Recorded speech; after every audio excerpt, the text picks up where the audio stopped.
سلامونه ستړي مشي ستاسو د روغتیا په هیله په دې ویډیو کې غواړو دا زده کړو چې په څه ډول باندې معاملې پاکولې شو، په څه ډول ډیلیټ شوی معاملې بیرته راګرځولې شو، څه ډول ډیلیټ شوی معاملې د تل لپاره پاکولې شو او همداراز د ډیلیټ شوو معاملو لټون په څه ډول باندې تر سره کولې شو. دغه چارو تر سره کول لپاره لومړی ایگزیکټ سیستم پرانیزو او وروسته خپل ډیټابیس خلاصو. کله چې عمومي پاڼې ته راغلو غواړو چې یوه حواله ډیلیټ کړو. دغه چارې لپاره د حوالې برخې ته راځو او دلته یوه حواله غواړو ډیلیټ کړو. موږ ټول حوالې په دغه برخه کې کتلې شو او غواړو چې د 960 آی ډي نمبر سره دغه حواله ډیلیټ کړو. دغه چارې لپاره دغه حواله باید خلاص کړو او یو ځل ځان مطمئن کړو چې دا 960 آی ډي نمبر سره حواله ده. وروسته لاغینه په ښي خوا کې دلته په دغه د کثافت دانۍ په علامه باندې کلیک کوو او وروسته لاغینه به سیستم له موږ څخه یوه تاییدیه اخلي چې غواړو دغه حواله ډیلیټ کړو. موږ ورته هو وایو او وروسته خپل پټ نوم یا پاسورډ سیستم ته ورکوو او تاییدوو چې له دغه چارې سره موږ وتوانو دغه حواله ډیلیټ کړو. او اوس مهال کولی شو په دغه برخه کې وګورو چې د 960 آی ډي نمبر سره حواله نشته ده او ډیلیټ شوې ده. د یادونې وړ ده چې دغه حواله د تل لپاره ډیلیټ شوې نه ده او موږ کولی شو هغه بیرته راوګرځوو. دغه ویډیو په دومه برخه کې غواړو دا زده کړو چې په څه ډول باندې ډیلیټ شوې معاملې بیرته راوګرځوو. دغه چارې تر سره کولو لپاره بیرته د ایگزیکټ سیستم عمومي پاڼې ته راګرځو او په دغه برخه کې په کړنې باندې کلیک کوو. د کړنې برخه مو چې کله پرانیستله په لومړي سر کې کولی شو وګورو چې د 960 آی ډي نمبر سره کومه حواله چې موږ ډیلیټ کړې وه اوس مهال دلته شتون لري. او که وغواړو چې دغه حواله بیرته وګرځوو خپل اصلي ځای ته پر حوالې باندې کلیک کوو یا حواله له دغه ځایه انتخابوو. کله چې په دغه برخه باندې کلیک وکړو سیستم به په اتوماتیک ډول باندې له موږ څخه پوښتنه کوي چې آیا غواړو بیرته پخواني حالت ته یا عادي حالت ته دغه حواله وګرځوو. موږ به هم په بیا باندې کلیک کوو او دا به ورته تاییدوو او خپل پټ نوم به هم سیستم ته تاییدوو تر څو دغه حواله بیرته خپل اصلي ځای ته وګرځي.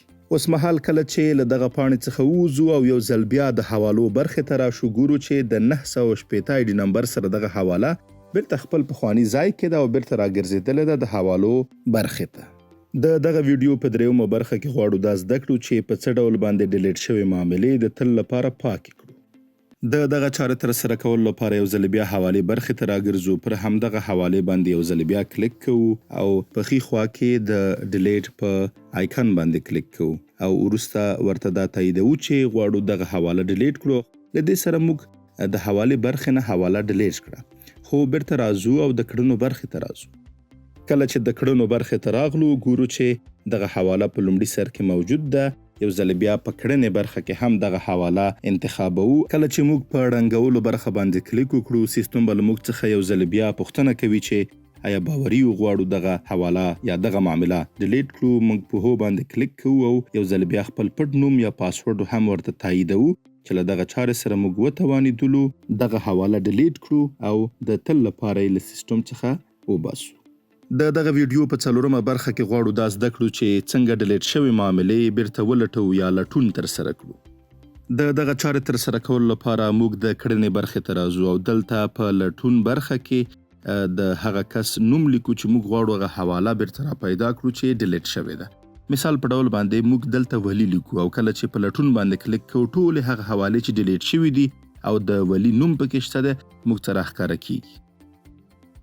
همدغه حواله کلیک کړو انتخاب کړو یا یې بیا ځل خپل اصلي ځای ته ولېږدوو یا یې هم په ړنګولو باندې کلیک وکړو او ډیلیټ کړو. خو موږ اوس مهال دغه کار نه کوو. خو په څنډه برخه کې د ډولونو په برخه کې کولی شو انتخاب کړو چې موږ د کمې برخې ډیلیټ شوې معاملې غواړو وګورو. د روزنامچې غواړو وګورو، د بدلولو غواړو وګورو، د لیږلو غواړو وګورو چې د همدغې په لړ کې موږ د روزنامچې برخه ټاکو.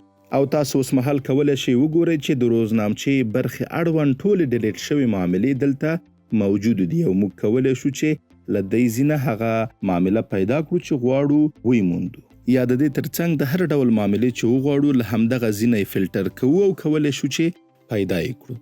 د ړنګ شوو معاملو ترڅنګ دلته کولی شو هغه معاملې هم پیدا کړو چې پکې تغییرات راوړل شوي دي یا تازه شوي دي. دغه چارې لپاره صرف به په تازه کېدلو باندې تازه شوو باندې کلیک کوو او ټولې هغه معاملې به ګورو چې زموږ یو کارکوونکی یا موږ پکې تغییرات راوستي دي او تازه کړي مو دي. د دې ترڅنګ په بله برخه کې کولی شو د کارونکو پر اساس باندې معاملې وګورو چې کومې معاملې د کم کارونکي لخوا نه ډیلیټ شوي دي.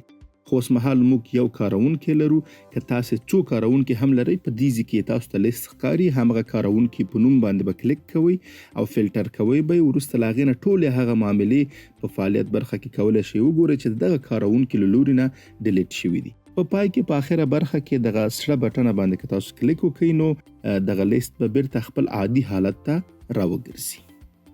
په دې ویډیو کې موږ دا زده کړل چې په څه ډول باندې یوه حواله پاکه کړو یا یې ړنګه کړو، په څه ډول باندې بیرته یې اصلي ځای ته راوګرځوو او د دې ترڅنګ نور هغه څه چې د ډیلیټولو په تړاو باندې وي په دغه ویډیو کې تاسو زده کړئ.